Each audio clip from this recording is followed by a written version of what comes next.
Welcome back to Count Me In.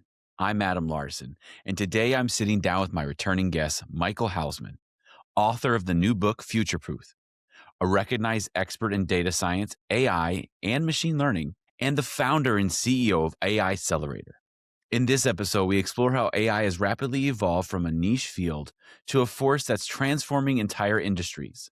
Michael shares stories from his own journey, from building early data platforms and startups to helping global organizations navigate today's AI powered marketplace.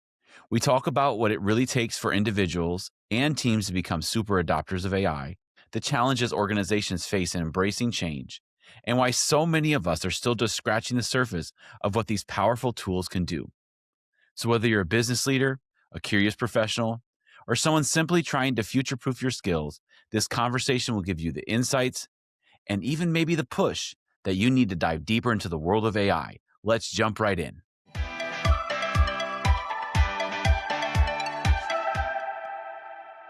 Well, Mike, thank you so much for coming back to the podcast. You were back on in 2024, and we talked about different AI innovations shaping the fintech world. And I got to say, a lot has happened since 2024. And we're back here talking again. You've written a book called Futureproof, which we're excited, which we'll talk a little bit about today. And, something I appreciate about you, you've been in the trenches kind of digging and building machine learning, building learning platforms, even before you wrote your book. So maybe we can start by like talking a little bit about your journey, kind of what drew you into data science and AI in the first place, and what did those early years kind of look like? Yeah. Yeah, it's funny. I was always a data nerd and always liked working, love math, love working with data. And I got my PhD in 2009. And at that time I just liked playing with data, building models. But I kind of reached a decision point and I had to decide, okay, am I going to go into academia and focus on like publishing more articles, or did I want to start doing this in the context of private industry and startups? And I couldn't have predicted then what has happened to data science, machine learning, and AI. But I did have a sneaking suspicion that, all of this data being thrown off by our devices was going to be transformative and was going to create a lot of demand for folks like myself that were trained in working on the models. So, at that time I decided, hey, I think I'm going to pause on academia. I'm going to join the private sector. I'm going to work for startups. And that's what I did for 15 years, just building out machine learning platforms and working in HR technology, financial services, built out lending models for businesses and consumers. I did fraud detection. That was kind of where I drew from that fintech experience. So Yeah. yeah, it's changed a lot. That community, that data science community there was a few thousand of us back then. You could probably fit us all in a single hotel ballroom. Now there's millions worldwide. And it's just blown up in a way I never could have anticipated. And so it's exciting and it's kind of cool when this thing that you are working on and building, all of a sudden the world sits up, takes notice and says, hey, that's really cool and powerful. And so it's been a little bit just mind blowing to see that shift really in the last 3-4 years. But I like to tell everyone, was doing this before it was cool. And AI friends reach out and they're like, where'd this AI thing come from? It came from nowhere. And I was like, no, no, no. We've been building towards this moment for decades. And it's just hmm now that the models have gotten good enough and consumer facing enough that they impact us and we can interact with them directly. It's funny as you were saying that, it made me think of just I don't know how many years ago this was. This is probably like 3 or 4 years ago, where like or it's probably just a couple years ago before AI kind of really took off. People were like talking about big data, and we need to look at our data and do more things with our data. But it was like it was funny. It was the catchword, but nobody really knew what to do with the data. They're like, oh, that's Yeah. great. There's all this data, but I don't know what to do with it. But now that we have these tools like AI, you're like, oh wait, I can do something. Like the big data didn't go anywhere. It's just like we actually have something to do with it. And I think the person who may have started out doing one thing in their life, they're like, hey, I need to get into data. Suddenly they're becoming like miniature data scientists as they're getting into it. Yeah. Yeah. I mean, number one, I talk in the book, we've repackaged this thing and we Yeah. rebranded, and it was, you're old enough and, veteran enough that you remember it was like data science, it was big data. And then we started calling it Yep. data science and we started calling it Yep. machine learning. And then it became AI. And now the thing that everyone's familiar with is generative AI. But it's been there the whole time. And I think you're right that the tools needed to get democratized enough that anyone could play with them. Back in the day, especially like you think of the evolution of GPT. GPT-1 was a developer's playground. GPT-2 and Yeah. 3 really weren't robust enough for prime time, and you still needed to have technical skills. And what's really exciting is these tools are democratized. And so not only playing with an LLM is obviously very easy, and everyone's now doing that, but even building out models and embedding those models in workflows and different decision points, that's something that you can go to a Zapier to do. That's some way, N8N. There are a ton of different applications that make everyone a data scientist. And I think it's a little bit scary and humbling for someone like myself. Like, I think everyone's running into this same challenge where they're saying, oh my God, I've built out this specialized knowledge. This was my domain. Now anyone can do it. And it's scary to think that that's the case, but I'm glad that everyone gets access to this, that it's not just companies that have a budget enough to hire data engineers and data scientists. There's so much value out there to be unlocked that I think everyone should be leaning in. And folks like myself will always have a job, right? I think having that Mhm. experience and that scar tissue prepares you for the inevitable challenges that you run into. You can do a lot of bad things and you run into a lot of trouble if you don't think about this stuff the right way. Yeah. Well, it makes me think of that analogy you use in your book where you say AI, using people, a lot of people are using AI like a Ferrari to light up your garage and charge your phone.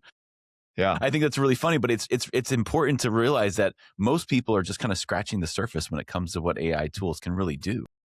Totally. Yeah. I mean, I think it's crazy to me, when you look at ChatGPT study, how are people using ChatGPT? And they found the answers are you're using it to write things for them, report, email, social media. They're using it Yeah. for a lot of advice, kind of personal advice, fitness, nutrition, relationships. I'm not saying those are bad use cases, but they have no idea how powerful these tools are. Thinking of it as a strategic thought partner, as a brainstorming companion, the technical capabilities of these tools are unbelievable. Very few, I was just in a group of very smart partners at one of the big four firms, and you ask them who here has vibe coded, and not a single hand went up. And to me, that's crazy. On top of which the agentic tools, they're just mind blowing. And I would guess we're seeing flat adoption of AI, and a smaller subset of that is agentic tools. And I would guess it's, one in 10, maybe 1 in 100 of AI users are really playing with the agentic tools that are out there now. And it's a shame because they are so powerful and they can automate your inbox and your calendar and they can do a zillion different things. And so it's crazy to me that so many have not really embraced it yet. And that's why, the book's coming out a little late in this journey. ChatGPT came out, almost 4 years ago, but I'm also thinking to myself, you know what? It's crazy how few people have really leaned in. And so I think the message is still coming at the right time. Yeah. So how do we so let's talk about adopters. You have your super adopters who are in the AI, they're getting the agentic AI, they're doing all these things that, people would have just dreamed to do. And then you have everybody else. How do you kind of bridge that? How do we bridge that gap? Especially, thinking from if you're thinking from a professional perspective and you're like, hey, I want my team to get into this. I want my team to be super adopters so that we can utilize this to the best of our ability. How do you bridge that gap? Because that spectrum can be pretty vast and it can be pretty scary to say, well, I have to take that Ferrari out on the road now, but it goes so fast. Yeah. Yeah, absolutely. I mean, these tools are incredibly powerful. They also, if you hop on Ferrari or Ducati and you don't know what you're doing, there's a lot of potential to crash. Yeah. I mean, there are a couple things. This is what you're asking is the heart of the learning and development work that I do every day, right? I travel around the world and I deliver keynotes and workshops. And what I do with those is first I try to kind of address some of that fear. There's a lot of fear in the room about losing their jobs. And I think folks have to shift from fearful to excited and they need to Yeah. understand what the possibilities are. And so that's how I spend a lot of that time just building that foundation where they're excited about it offloading a lot of these repetitive tasks so that they get to lean in to the parts of their job that are more human, right? That we're best suited to do. We do hands-on experiences. So it used to be the case that I would just do a kind of keynote and try to blow people's minds. Now I insist we have to do a workshop. I get their hands on the tools. We work with a dozen different tools to showcase, hey, how can you build out a pitch deck, do deep research, build out multimedia content, build out agentic systems, in a fraction of the time that it would have taken you before. And in that process, we see some light bulb moments, right? We see people really, it blows their minds what's possible. And often they come back and they said, I had no idea the tools were this robust. So I think and then architecting, giving people time to experiment. Google famously said Fridays are for you to experiment and do R&D that benefits the company. I've done that with data science and engineering teams that I'd worked with over the years. I think you need to give people dedicated AI time to play with the tools. And then finally, I hate to say it, but I think in along with those carrots, there've got to be some sticks. There's a story in the book about a company called Homebase, and they did all those things. They empowered their employees, gave them a budget, told them play with the tools. And my friend, the CEO, John Waldman, said adoption was flat. He didn't really see much come out of it. So then he had to make it mandatory. He had to orchestrate hackathons where you had to use AI tools. He baked it into job descriptions. They built it into their performance reviews. I think you have to do those things as well so that people realize this is not optional. And we are, by the way, we would do you. I love a line from John, which is, if we didn't encourage you to lean in and use these and retrain and reskill yourselves, we'd be doing you a disservice. We would be making you less skilled as a knowledge worker. We would be making you less competitive on the labor market. And so I think it's a combination of those. I wish I had I wish there was a magic bullet, right? And I'd probably be rich and be able to retire if I knew what it is. But change management is the challenge, and it's the hardest part of this. It's not Yeah. when projects fail. It's not because the technology fell on its face. It's because people didn't lean in and they didn't trust the tools, or they didn't really take advantage of what they can do. Yeah, and it's scary. Change is always scary. We could probably talk for a whole hour about change management and the problems with that, and get into the nitty gritty of those things. But it's difficult. People don't trust things. It's hard to trust these new tools, and it's also the fear of like, well, if I train this tool to do my job, then where does my job go? And failing to realize that your job is changing. Like whatever you were doing yesterday is going to be different tomorrow because of AI. Not AI is taking my job. No, what I'm doing is going to change. And I think that's a tough pill to swallow, especially for organizations that maybe have been around a long time. And you see all these these new startups popping up. Like I've talked to a few different people who are they're AI native like ERPs, and people are like, whoa, what is that? But like Yeah. it's this whole idea of creating an AI business model, AI native business model. How can like a new company, obviously you can start from the groundwork and say, hey, this is AI from the groundwork, but trying to shift a traditional corporate structure to an AI native business model, that's like trying to steer a aircraft carrier on like turn an aircraft carrier on a dime. It doesn't work that way. Yeah. Yeah, it's a great point. It's a real challenge, especially for bigger kind of more heavy companies that have a heavy head count. It's really Yeah. hard to make that transition. And I think everyone can find the incremental opportunities, right? Part of what we do during these workshops is we sit down and we say, hey, where are the no-brainer opportunities where we could be bolting on AI to existing processes and allowing our people to sprint? That's part of it. But in the Yeah. book, I spent a lot of time talking about transformation and disruption, and Okay. trying to give people the guardrails to understand, like, you're vulnerable to companies that enter your space, can build out and do what you do in an AI native way. You're going to be at a disadvantage. And some of what we do, you will do these exercises where we say, you are that AI native disruptor. How would you go about doing it? Where are the opportunities in your space? And then once you understand, okay, what could we potentially be aiming for? The hardest part is exactly what you're saying, which is, how do we keep the lights on while we start building towards that North Star, that vision? And I talked to a friend and CEO just last week, and they're doing lending in the kind of construction and real estate space.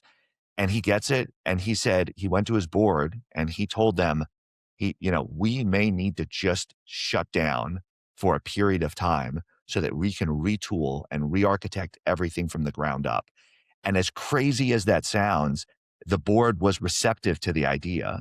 They said, okay, like, what do you need to do that? Right. He understood this changes everything. And if we keep doing business as usual, and he was asking his people, hey, lean into the tools, but they just know their small parts of their job. They don't have that view of the business, and they don't understand that many things are going to have to be re-architected from the ground up. So, it's easy to say, it's hard to actually do, but I'm glad you get it. I call it out in the book. There's the incremental, and there's Yeah. the transformational, and you need to be doing both simultaneously. And that's a real challenge. It is a real challenge. It makes me think of when you and I were first chatting, chatting about having this conversation. You mentioned things like Uber and Airbnb, right? They didn't just like kind of make the industry, they didn't just make the industries that they were in faster. They kind of created whole new markets.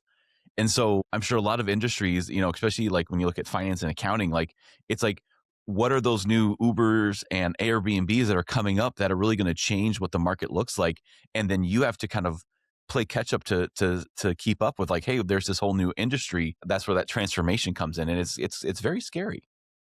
Yeah, absolutely. But I also think, it's scary to think, "Oh my god, I have someone's gonna come and steal my lunch."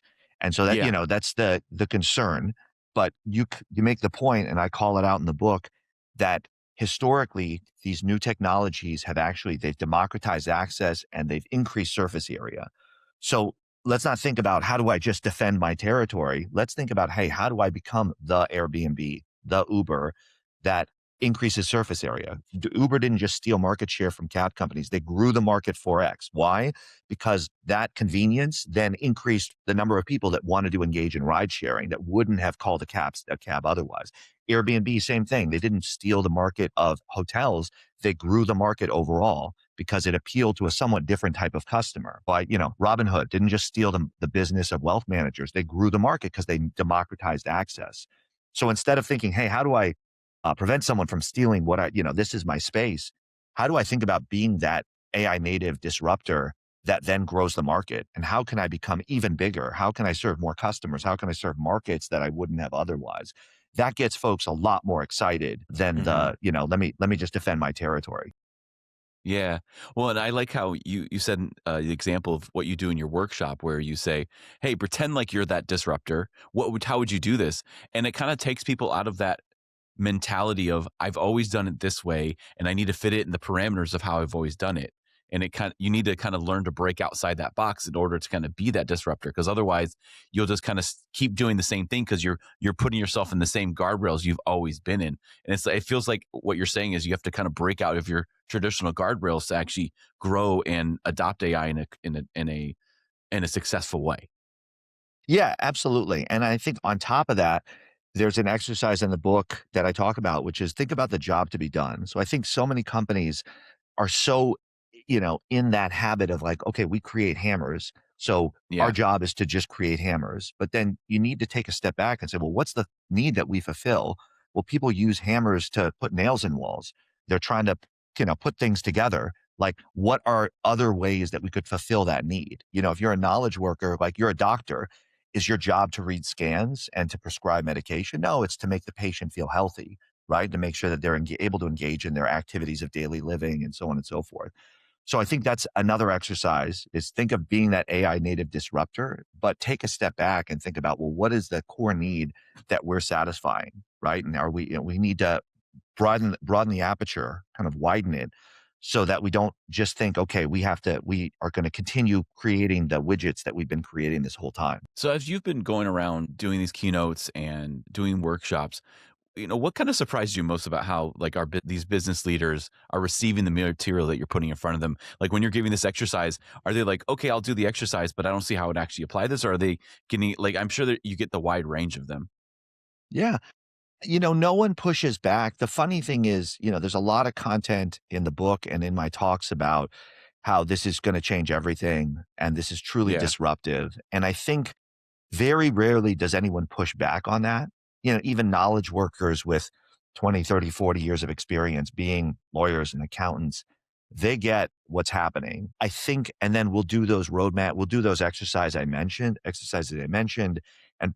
and they do get their minds blown about what's possible. I think the biggest challenge is the kind of Monday ish, Monday, what do I do on Monday?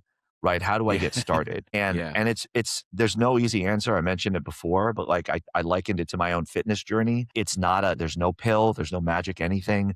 It's just it's taking action, it's being consistent, it's finding experts and mentors that can coach you along the way. Yeah, I think it's funny. Folks come out with a lot of excitement and then Hmm. the real work begins after the workshop where they realize what's possible. They've developed this roadmap. Now we got to execute. We got to put resources to this. We got to set aside time.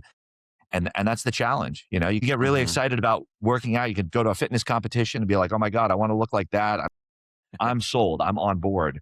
But unfortunately, there's no easy path. And this is going to be a many months, many years journey for companies to pivot and to transform themselves. So I have to ask, in today's day and age with everybody looking for small form content, give it to me in 30 seconds or less, why write a book?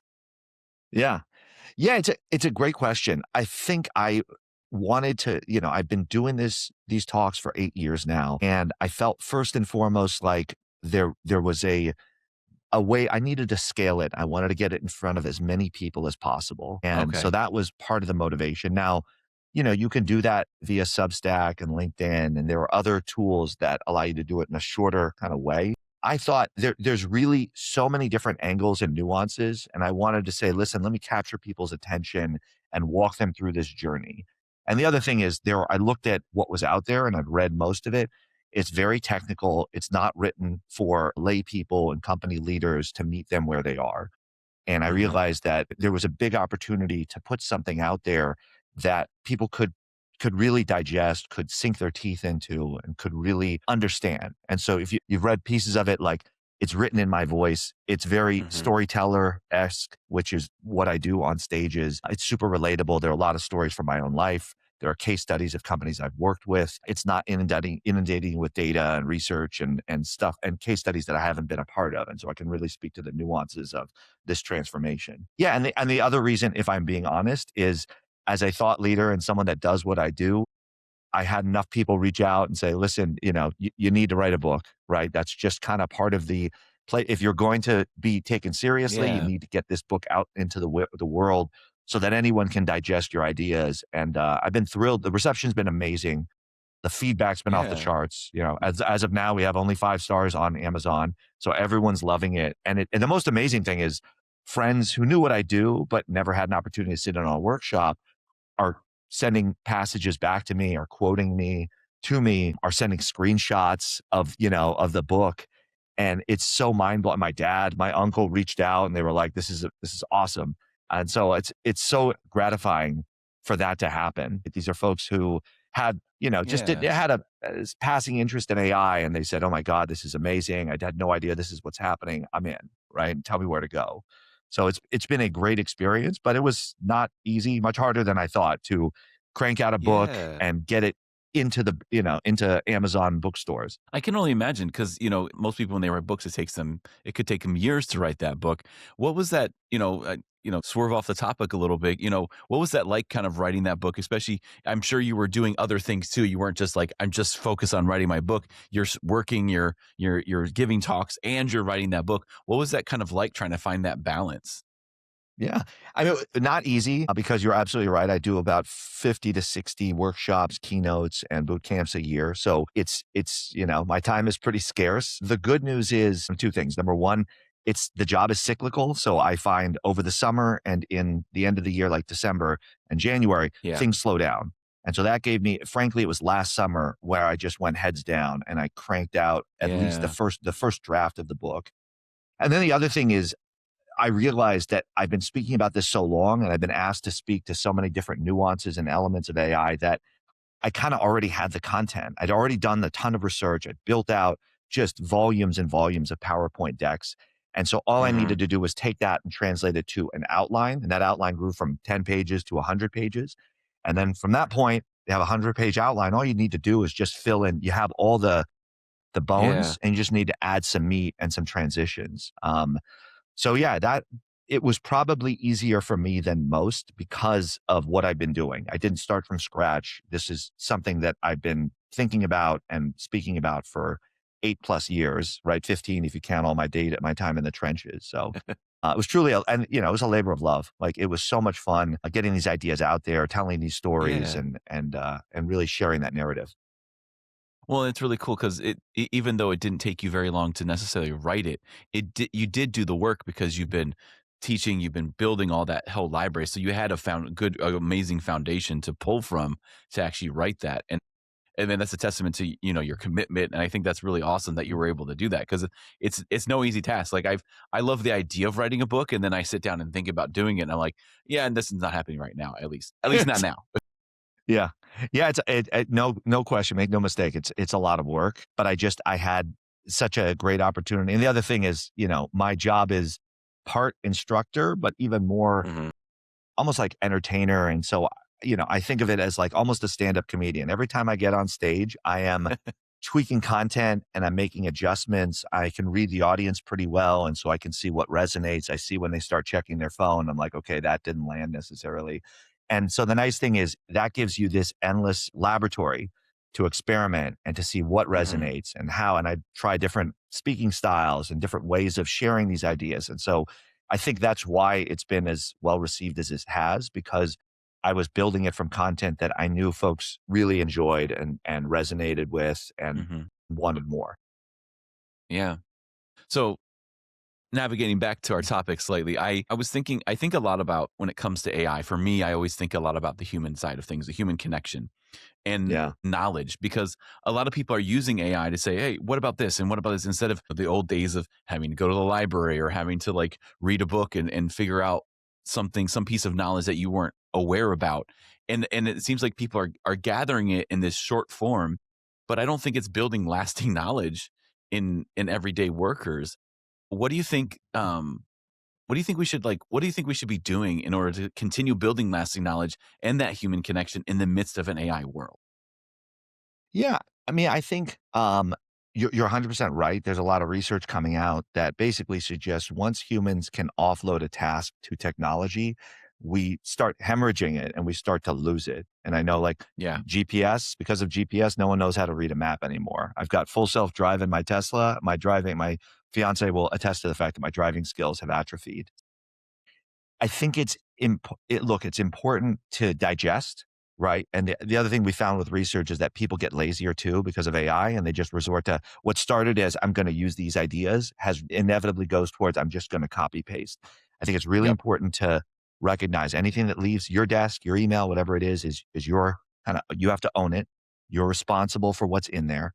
You need to fact check the LLMs because there are hallucinations and there are ways that they can go off the Mhm. rails. They reflect biases that are present in humans. And so you need to make sure that that content that you put out there reflects what you actually think. But I will say that I think the skills that are going to be valuable aren't going to be regurgitating facts anymore, but synthesizing knowledge and storytelling. And so to the point about what's going to be carved off for AI and what is going to remain for humans, I think pulling facts and support, is going to be an AI focused job. And then it's your job as a human to tell a story around it, to kind of interpret it. Yeah. There's a lot of AI is not good at navigating gray area and ambiguity. So, how do you read through the lines to understand what's going on? How can you communicate better and convey that to a colleague or a friend or a peer or whatever the case may be? And so I think those are the skills, problem solving, complex problem solving, strategic thinking and foresight, storytelling. I tell everyone these are the skills, double down on those. It used to be the case I Mhm. mentioned in the book. People were like, what profession is safe? And naively I said, okay, Yeah. if you're a writer or creative, you're probably fine. And this is years ago. Oh, if you're a developer, STEM will never go out of fashion, right? STEM, data science, you're good. Well, AI is making its way into everywhere. So there's no profession that's safe. So don't think in terms of safe jobs. Think in terms of safe skills and attributes. And what are the things that make us human? And to your point, like we're seeing so much AI slop out there, and you see it all over your social media feed. And what I think and what I'm seeing in the research is that people value that authenticity, right? They value the people that can speak from experience, that can be vulnerable. And so I think human connection, it's not going to erode that.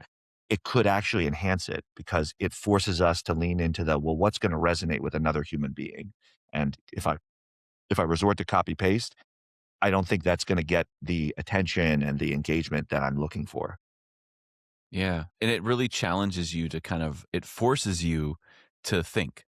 And I think that's the biggest part because, the AI thing might not, well, whatever the AI spit out as a result might not be the best way to present it, but you might have to take this piece here and that piece there and think about your audience and think about who it's going to and be able to digest all those things like you were just saying. And it's funny because we want things to go faster and we want things to go faster so we can output better, better, better.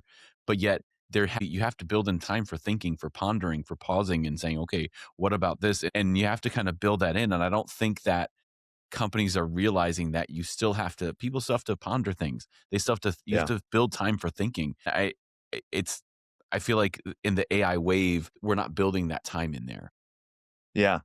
Yeah, I think you're right. I think everyone's just sprinting to get ahead, and they're just trying to Yeah. crank out as much output as possible. And what some of the research is saying is that it doesn't just let us do more things, but work intensifies. And what I Hmm. think that means is not that it's harder, but that you have to be kind of more focused and thoughtful, right? You have to be thinking about how to now you have a team of agents that are working for you. You need to be very smart and strategic about how you use them and what pieces you retain for yourself and what pieces you'll kind of carve off and have the agents go run off and do. So, Hmm. yeah, I don't think it's a how do we just create more, right? I'm sure some people are using it to, blast out lots of personalized emails to solicit, customers and so on and so forth. But I think a smarter way is to say, okay, well, how can I be thoughtful about how I build out these processes so that I can preserve the human touch so that folks don't think they're being spammed by AI? And I Yeah. think that's the challenging part. Yeah, that is the challenging part. Well, and also just popped into my head, you're saying how storytelling is very important now. And when you think about it, that's probably one of the oldest professions in the universe because, people sitting around a campfire outside of a cave, what are you doing? You're sitting there telling stories and entertaining people, and stories were passed down from generation to generation through people who were actual storytellers. And the fact that we're saying in business here in 2026, hey, you have to be a good storyteller. I think it shows the importance of story. I always appreciate when I'm reading a business book, when I read, like I read some excerpts of your book, and I'm like, I loved your voice because you're telling a story. You're speaking to me in a way that I can connect with. And I think people always connect with story better than they connect with numbers any day. Yeah, absolutely. I mean, if I've learned anything from speaking, and I'll, give you the historic, like I first got a tryout by Singularity University. I'm very grateful. They put me out in front of clients. I get a tryout for them. They liked me enough. They put me out in front of some clients. I kind of approached it like a lecturer, Yeah. like a professor, right? And I was very research oriented and I'm throwing data and graphs at them. And I got the scores back. I remember there was someone else on the program and I thought he did pretty badly and he didn't, the audience just wasn't engaging with him. And my scores were Mhm. basically on par with his. And I was like, oh my God. Wow. Like I thought, yeah. So I was like, Jesus, this is not good. I need to completely change the way I approach this. And fortunately enough, they gave me another shot. And what I learned was that when you take that information, those nuggets, and you fold them within stories, that's when, and we know, neurochemically, that's when like those synapses and neurons light up. And so that's the art is taking these ideas, which is it's a very heady topic. It can be very Mhm. data oriented. It can be very technical. But how do you convey it? It's easy to make a hard thing sound hard. It's hard to make something that's hard sound really easy and simple. And so doing that by telling these stories, that's what gets people to kind of lean in, put down their phones. And so that's if there is any skill that I have developed over the last 8 years of speaking on stages, it is being a storyteller. And it's totally rewired how I approach content and so on and so forth. I love that. So if somebody's been listening to this conversation and they're like, "Okay, I've just been using my Ferrari to answer emails and light up my garage and charge my phone." Yeah. They're saying, "Okay, you know, tomorrow morning, what's my first step so I can get out of this rut of just using it for these things?" Yeah, I mean, I would say number one, starting with LLMs is a good starting point. I would think of it as a colleague. There's a mindset shift. These are not tools. It's not like Google. It's not like Excel. Think of how you would react if you had a really smart colleague sitting next to you all the time and you could bounce Yeah. ideas off of them and you could get honest feedback about how you're approaching a problem or how you're thinking about doing things. That's I think an unlock for folks. And then the other thing is I'm personally a big fan of Claude Code and co-work. I don't think Mhm. people, frankly, I think ChatGPT and OpenAI are kind of losing this race right now. All of my smart technologist friends are migrating over to Claude. Do yourself a favor, go on Claude Co-work. It'll take you about half an hour to connect it to all the different SaaS platforms you use, like Gmail and Google Calendar. If you're Microsoft Shop, it's a little more challenging, but I'm fortunate that we're Google Shop. And then once you've done those connections, just talk to Claude Code and say, hey, what are the things that I'm doing on a regular basis? What are the things that I could automate? How can you help me? Mhm. And it has a pretty amazing understanding of you and your work just by virtue of getting access to that data. And once I started playing with it and realizing what was possible in the way of taking action on your behalf, drafting up email responses, I just deployed my website. I had a developer. I'll tell you a story because I've really struggled to find people who are conscientious like I am that can deliver. I had a developer who, for various reasons, was hard to get a hold of, and it was just hard to get. It took 6 months to update my website for this book. Started working with Claude Code, it updates it in almost real time. I could make changes. It would push it out to AWS. It would deploy it. It would test it. It blew my mind. And That's I don't want to insane. be a jerk, but yeah, I'm not going to be working with that developer anymore. I am going to be making Claude Code my developer. And that made me really happy because Claude Code works at my pace, right? And I'm Yeah. not waiting for a weekly meeting and a check-in and, sometimes it gets pushed. So anyway, that's a little bit of a tangent. Start with the LLMs, think of it as a Yeah. colleague, and then do yourself a favor, play with the agentic tools and just start to experiment with what's possible and it'll blow your mind. I love that. That's really cool. Yes. No, I appreciate that, Michael. So, Yeah. Mike, thank you so much for coming on the podcast again. Always great chatting with you. Check out Mike's book, Futureproof, on Amazon. We'll put a link in the show notes, and just always appreciate chatting with you, Mike. Yeah. Always good connecting with you, Adam. Thanks again. This has been Count Me In, IMA's podcast, providing you with the latest perspectives of thought leaders from the accounting and finance profession. If you like what you heard and you'd like to be counted in for more relevant accounting and finance education, visit IMA's website at www.imanet.org.